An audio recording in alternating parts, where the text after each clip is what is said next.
भगवा भगवा भगवा, कोलकाता में भगवा, हावड़ा में भगवा, भवानीपुर में भगवा, पश्चिम मेदिनीपुर में भगवा। रामनवमी पर पूरा बंगाल भगवा रंग में रंग गया है। राम भक्तों का रेला भगवा झुंडों के साथ जमीन पर उतर गया है। सवाल सिर्फ एक है, क्या बंगाल के 70% हिंदुओं ने अपना मैंडेट दे दिया है? ममता जी ने बोला ना, जो इस बार मरने का टाइम आ गया बीजेपी वालों को। हाँ, तो वैसा ऐसा जो भी चाहिए बोलना नहीं चाहिए ओपन स्टेज में। वो बोला है, ये उसका जाने का टाइम आ गया, उसका दिमागी हालात ठीक नहीं है। हम सनातन है, इसलिए रामनवमी हम लोग को पालन करना चाहिए। इसलिए हम लोग निकले, हम सब मिलके, और चुनाव में हम लोग जीतेंगे। क्योंकि ये जो ममता बनर्जी जो राज कर रहे, ये नहीं चलेगा। बहुत दिन हो गया, आदमी लोग पूरा खोखला हो गया। ये भवानीपुर है और वहां के सनातन वोट का ये ट्रेंड है। वही भवानीपुर जहां की दीदी विधायक हैं और एक बार फिर दीदी यहीं से चुनाव लड़ रही हैं। लेकिन मुश्किल ये है कि इस बार दीदी के सामने उनके कट्टर सियासी दुश्मन शुभेंदु अधिकारी हैं। कमल खिलेगा, कमल खिलेगा। जब यहाँ ज्यादा मुसलमान वोट था, अच्छा, यहाँ इतना ज्यादा नहीं। आपको लग रहा है कि अब की बार सनातन पर वोट हो रहा है? राष्ट्रवाद, सनातन और विकास के लिए, मोदी जी का गारंटी के लिए। यहाँ जो पोस्टर लगे हैं उसमें लिखा है बायकॉट बीजेपी। यहाँ और भी ज्यादा पोस्टर देख लीजिए। हिंदू एक हो, रामनवमी मनाओ। कह रहे हैं कि पोस्टर ज्यादा है। रामनवमी बंगाल की संस्कृति नहीं है, बंगाल की संस्कृति पर राजनीति हावी नहीं होने देंगे, ये टीएमसी की तरफ से कहा है। हिंदू संस्कृति है, ये बंगाली हिंदू का होमलैंड है। हम भारतीय है, हम सनातनी है, हम हिंदू है। हम इस बार बांटने वाला नहीं है। ममता बनर्जी के खिलाफ आप लीडर ऑपोजिशन रहे, ममता की लीडर ऑफ ऑपोजिशन के तौर पे आपने क्या कमियां देखी और 77 से आंकड़ा कहां जाते हुए देख रहे हैं आप? 177 प्लस होगा। 177 प्लस का दावा है। शुभेंदु अधिकारी ने 177 प्लस का दावा ठोक दिया है और ये भी कह दिया है कि ये नंदीग्राम नहीं है जहां मुसलमान ज्यादा थे, वहां 1956 वोट से हराया था। और ये तो भवानीपुर है जहां बंगाली हिंदू लगभग 42%, गैर बंगाली हिंदू लगभग 34% और मुस्लिम 24% हैं। सनातन वोटर 76% है। शुभेंदु अधिकारी का दावा है ममता को यहां और बुरी तरह हराएंगे क्योंकि भगवा दीदी के नहीं उनके साथ। आज शुभेंदु अधिकारी भूमिपुत्र है, आज सनातनी है। अब ममता बनर्जी सनातनी नहीं है, वो मुल्ला है। लेकिन ममता बनर्जी जो बोलने का मतलब है, आके कुछ कर नहीं पाएगी। यहाँ 50,000 वोट से शुभेंदु दा जीतेंगे। हम लोग वोट देंगे, बीजेपी को वोट देंगे। जय श्री राम। तो क्या सनातन का जिक्र बंगाल की सियासत में हो रहा है और क्या इसके ऊपर लोग इकट्ठे हो रहे हैं? हाँ, इकट्ठे हो रहे हैं। इस बार वोट जाएगा, सनातन धर्म के ऊपर वोट जाएगा। ऑफ कोर्स जीतेंगे वो। जय श्री राम, राम जी उनके साथ है, जरूर जीतेंगे वो। क्या सचमुच राम के नाम पर लोग इकट्ठा हो रहे हैं? जरूर हो रहे हैं, क्यों नहीं। हमारे तो एरिया से सब लोग इकट्ठा हैं और बाकियों का मुझे नहीं पता। जय श्री राम। जय श्री राम। यही काफी है, यही काफी है। शुभेंदु अधिकारी के लिए मुकाबला कितना आसान, कितना मुश्किल है, ये तो हम नहीं बता सकते, लेकिन जय श्री राम। जय श्री राम। पीछे देखिए, माता यहाँ जय श्री राम के उद्घोष कर रही है, डांस कर रही है। ये जोश है। वोट पर भले ही कोई ना बोले, लेकिन जय श्री राम का नारा यहाँ आज के दिन एक वोट का संकेतक है, क्योंकि रामनवमी की यात्रा है और शुभेंदु अधिकारी पद यात्रा निकाल रहे हैं। क्या भवानीपुर दीदी के लिए सबसे बड़ा चैलेंज बनने जा रहा है? क्या भवानीपुर का भगवा वोटर दीदी के लिए मुश्किलें बढ़ा रहा है? क्योंकि जो दीदी रामनवमी के जुलूस के लिए हाय तौबा मचाती थी, कस्में खाती थी कि बंगाल में रामनवमी के जुलूस में भगवा ब्रिगेड का शक्ति प्रदर्शन नहीं करने देंगी, आज दीदी की जुबान बदल गई है। আমি পুরো আসানসোল নিয়ে যদি বলি তাহলে আমার এই জায়গাটার নাম কি বলুন তো? পাণ্ডবেশ্বর। মানে লড়াইটা কিন্তু কৌরবদের সাথে পাণ্ডবদের। আমরা পাণ্ডব আর বিজেপি কৌরব। दीदी की मुश्किल यहीं पर नहीं है, खोलकर राम का नाम नहीं ले सकती, खोलकर हिंदुओं का सपोर्ट नहीं कर सकती, क्योंकि आगे कुआं है, पीछे खाई है। 70 के चक्कर में 30 पर भी बन आई है, क्योंकि 30% मुस्लिम वोटर्स के सरकने का भी खतरा मंडरा रहा है, क्योंकि बंगाल के भाईजान पर बड़े मियां छोटे मियां ने दावा ठोक दिया है। फुरफुरा शरीफ वाले पीरजादा भी लेफ्ट के साथ गलबैयां कर रहे हैं और मुसलमानों को दोनों से दूर रहने की सलाह दे रहे हैं, और कुछ बंगाली मुसलमान तो बीजेपी में भी स्कोप देख रहे हैं। मैं मुस्लिम हूँ, लेकिन एक इंडियन मुस्लिम हूँ। नाम इंडियन ट्रेडिशन का एक हिस्सा है। मैं इंडियन ट्रेडिशन का पालन करता हूँ, मैं कोई अरबी मुसलमान नहीं हूँ। मैं इंडियन मुस्लिम इंडियन ट्रेडिशन का पालन करता हूँ, राम को हमारे पूर्वज मानता हूँ। हम सब राम के वंश है, इंडिया में जितना है। हम लोग कोई बाहर से अरब से तुर्किस्तान से नहीं आए। अरब से तुर्किस्तान आए थे बाबा नारायण, आज उनके वंश नहीं है। हम लोग अलग वंश है, हम लोग राम के वंश है। ऐसी सोच के साथ हम लोग रामनवमी मनाते हैं। ये हमारा ट्रेडिशन है, हमारे कल्चर का एक हिस्सा है। शुभेंदु अधिकारी जब भवानीपुर में रामनवमी के जुलूस में पदयात्रा कर रहे थे, तब हिंदुओं के साथ मुसलमान भी आए थे। भवानीपुर में 24% मुसलमान हैं, और यहां से शुभेंदु अधिकारी ने दीदी को हराने का ही नहीं 177 प्लस का भी दावा ठोक दिया है, जिसने टीएमसी को बुरी तरह से हिला दिया है। बंगाल में साम दाम दंड भेद सब कुछ तो ट्राई कर रहे हैं आप।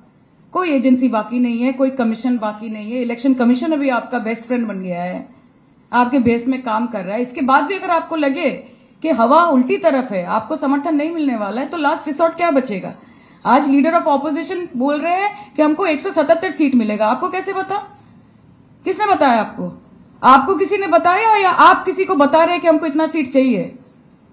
1,25,00,000 नाम उसको काटेंगे आप एसआईआर के माध्यम से, एसआईआर की प्रक्रिया के माध्यम से।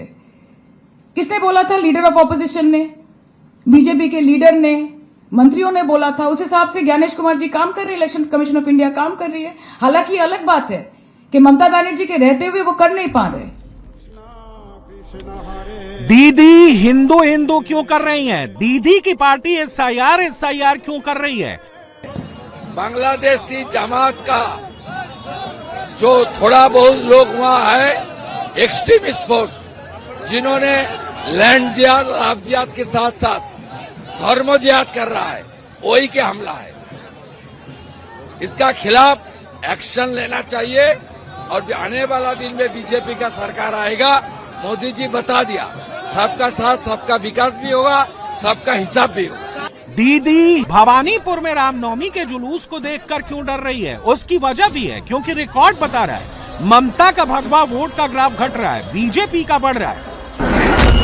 ममता का हिंदू मुस्लिम वोटिंग ट्रेंड। 2016 विधानसभा चुनाव, टीएमसी को 51% मुस्लिमों ने वोट दिया और 43% हिंदुओं ने वोट दिया। 2019 लोकसभा चुनाव, टीएमसी को 70% मुस्लिमों ने वोट दिया, हिंदू वोट 32% पर आ गया। 2021 विधानसभा चुनाव, टीएमसी को 75% मुस्लिमों ने वोट दिया, हिंदुओं के 39% वोट मिले। 2016 से 2021 तक ममता का हिंदू वोट 4% घट गया। लेकिन इन 5 सालों में हुगली का पानी बहुत बह गया है। भगवा पर दीदी की टोन डाउन भले ही हुए, लेकिन बीजेपी भगवा को लेकर फ्रंट पर खेल रही है और रामनवमी का जुलूस भगवा वोट का चार्जर बन गया है। आज भी रामनवमी के दिन बीजेपी ने इसे चार्ज करने में कोई कसर नहीं छोड़ी। न्यू टाउन इलाके में बीजेपी कैंडिडेट पीयूष कनोडिया की पुलिस से बहस हुई। जुलूस में शामिल लोग शस्त्र पूजा के लिए एक तलवार ले जाना चाहते थे और पुलिस ने इसकी इजाजत नहीं दी। हाई कोर्ट के ऑर्डर का हवाला देकर शोभा यात्रा को रोक दिया। इस पर राजारहाट न्यू टाउन से बीजेपी कैंडिडेट पीयूष कनोडिया भड़क गए। रामनवमी के दिन शस्त्र पूजन होते हैं। हम लोगों को मालूम था कि हम लोगों को कोई भी रैली में आज तक हमने कभी भी कोई अस्त्र शस्त्र व्यवहार नहीं किया। आज भी हम लोगों का कोई ऐसा मौका नहीं था। एक तलवार आया था, मंदिर में अंदर जा रहा था पूजा करने के लिए, उसको लेके इच्छा करके इतने बड़े मॉब के माध्यम में इतना बड़ा सीन क्रिएट किया एक पुलिस ऑफिसर ने। मैं किसी का खराब नहीं चाहता, मुझे किसी का नाम नहीं बोलना, मगर फिर भी मैं इन्हें सतर्क करना चाहता हूँ, ये बात बहुत गलत है। आप किसी के जात के साथ, आप किसी के संविधान के साथ, आप किसी को खुश करने के लिए सबको बदनाम नहीं कर सकते। बीच चुनाव में रामनवमी पड़ी है, बीजेपी किसी भी मौके को चूकना नहीं चाहती, इसीलिए दीदी भी संभल कर बोल रही हैं, क्योंकि उन्हें पता है इस वक्त कुछ भगवा के खिलाफ हुआ तो 70% को सीधे हिट करेगा, जो बीजेपी के लिए फायदा कर देगा। टीएमसी किस तरह से बचा कर बोल रही है, उसका सैंपल फिरहाद हाकिम का ये बयान है। आरएसएस का कम्युनलिज्म ही कम्युनलिज्म है, और ओवैसी साहब और हुमायूं कबीर का जो सुश्री है ये भी कम्युनलिज्म है। कम्युनलिज्म कभी बांग्ला में शेष बात नहीं करता है। सेकुलरिज्म, धर्मनिरपेक्ष होता है, यही हमें बंगाल सिखाया है। उनके पास मुद्दा नहीं है, उनके पास डेवलपमेंट नहीं है, तो वो धर्म का सुश्री दे रहा है, ये पुराना हो गया। अभी इंसान चाह रहा है डेवलपमेंट। क्या इस बार 70 और 30 को लेकर टीएमसी फंस गई है? क्या 26 में कोलकाता में खेला होने जा रहा है? क्या रामनवमी पर हिंदुओं ने चुनाव पलट दिया है? क्योंकि इस बार चुनाव के बीच रामनवमी के पड़ने से दीदी भी सन्नाटे में रहीं, क्योंकि बात 70% की थी। लिहाजा पूरे बंगाल में करीब 2000 से ज्यादा शोभा यात्राएं निकाली गईं, और हावड़ा में इस बार जो हुआ वैसे तो उम्मीद नहीं थी। भगवा ब्रिगेड ने उन इलाकों में भी बेरोक-टोक शोभा यात्रा निकाली, जमकर जय श्री राम के नारे लगाए, जहां 2 बार रामनवमी के जुलूस पर बवाल हो चुका है। हावड़ा में तो लोगों ने कह दिया कि भगवा राज आ रहा है, और अब दीदी का राज जा रहा है। ये हावड़ा में 2022-23 में इसी जगह पर शोभा यात्रा पर पथराव हुआ था, और ये मुस्लिम इलाका है। आप देखिए तमाम दुकानों को बंद करा दिया गया है, और जो गलियां हैं, जैसे ये जिस सामने गली है आप देखिए जो कि मुस्लिम कॉलोनी में जाती है, इसमें बैरिकेड्स लगा के, बैनर्स लगा के और अंडर सर्वेलेंस की बात करके इसको ब्लॉक किया गया। और क्या माहौल यहाँ से, क्या संदेश सनातन का आप लोग देने की कोशिश करें? संदेश यही देने की कोशिश करेंगे कि बार बार जो हम लोग के रामनवमी में रुकावट आ रही है, सरकार से यही निवेदन रहेगा कि वो रुकावट ना आए। हम लोग यहाँ हिंदू मुस्लिम सब एक संग है, सब बढ़िया से है। एक बार मिसअंडरस्टैंडिंग की वजह से झगड़ा हो गया था, अब वो चीज नहीं रह गया है। पश्चिम बंगाल में जा रहे हैं, राम अभी आ चुके हैं, हर हर घर में राम की पूजा होगी। महिला मुख्यमंत्री हिंदू को दबाना चाहते हैं। हम लोग इस रैली के सूचना देते हैं हिंदू लोग को कि हर घर में राम की भी पूजा होगी, माँ दुर्गा की पूजा होगी, माँ काली की भी पूजा होगी। हिंदू अब जाग गई है। हम लोग के लिए एक ही चीज है कि हमारी जो परंपरा है, मर्यादा है, वो भगवान राम सीता के रूप में या राम के रूप में जो भी आए, बस मर्यादा रहना चाहिए बंगाल। एक ही नारा, एक ही नाम, जय श्री राम। घर घर भगवा चाहेगा, राम राज्य आएगा। भारत के लोगों, जय श्री राम, दिल से बोलो, जय श्री राम। भगवा का माहौल देखकर बीजेपी की बाछें खिली हुई हैं। नोआपारा सीट से बीजेपी कैंडिडेट अर्जुन सिंह रामनवमी के दिन काली माता के मंदिर पहुंचे थे, जिनके टारगेट पर दीदी ही थी। ममता बनर्जी का शासन अगर एक दिन भी और रह गया तो रामनवमी हावड़ा में क्यों पूरे बंगाल में कोई भी मंदिर में पूजा नहीं होगा। मंदिर में पूजा करने के लिए मस्जिद से परमिशन लेना होगा, मौलाना से परमिशन लेना होगा। पहले मौलाना से परमिशन लीजिए, फिर थाने में जाइए। बंगाल में ममता बनर्जी का शासन रह गया तो आप पूजा भी नहीं कर सकते, घंटी भी नहीं बजा सकते, और ये हो रहा है। मुर्शिदाबाद, मालदा, दिनाजपुर, कलकत्ता, मटिया बुरुज, राजा बाजार, इस सब जगह में आप पूजा कर सकते हैं क्या? माँ काली के मुंडी को काट दिया जाता है, माँ काली को प्रिजनर भेड़ में डाला जाता है। आज आप देखे होंगे दुर्गा पूजा में पंडाल में चार्ट लगा दिया गया था कि इस समय अजान होगा, आप पूजा नहीं कर सकते। बंगाल बीजेपी की पूरी लीडरशिप ने रामनवमी पर मोर्चा संभाल लिया था। पश्चिमी मेदिनीपुर में दिलीप घोष 200 बाइक के साथ रामनवमी के जुलूस पर निकले। भगवा झंडों के साथ दिलीप घोष ने रामनवमी का जुलूस निकाला और दावा कर दिया कि इस बार बंगाल में दीदी का राज जा रहा है और राम राज आ रहा है। शोभा यात्रा आज शुरू हो गया है। हम लोग डेबरा में है, पिंगला विधानसभा में। यहाँ के उम्मीदवार के साथ जिला प्रेसिडेंट इंचार्ज सब लोग हैं रैली में। 200 बाइक का रैली है यहाँ। आज यहाँ उद्घाटन है रामनवमी का। रामनवमी धमाकेदार होगा, राम राज्य होगा बंगाल में। बीजेपी भले ही दावा कर रही है, लेकिन सामने दीदी है। 15 साल से उनकी कुर्सी को कोई हिला नहीं पाया है और वो हवा का रुख मोड़ना भी जानती है। तो क्या इस बार भी दीदी चौंकाने वाली हैं? क्योंकि इस बार दीदी की चुनौती सिर्फ 70% नहीं, 30% भी है।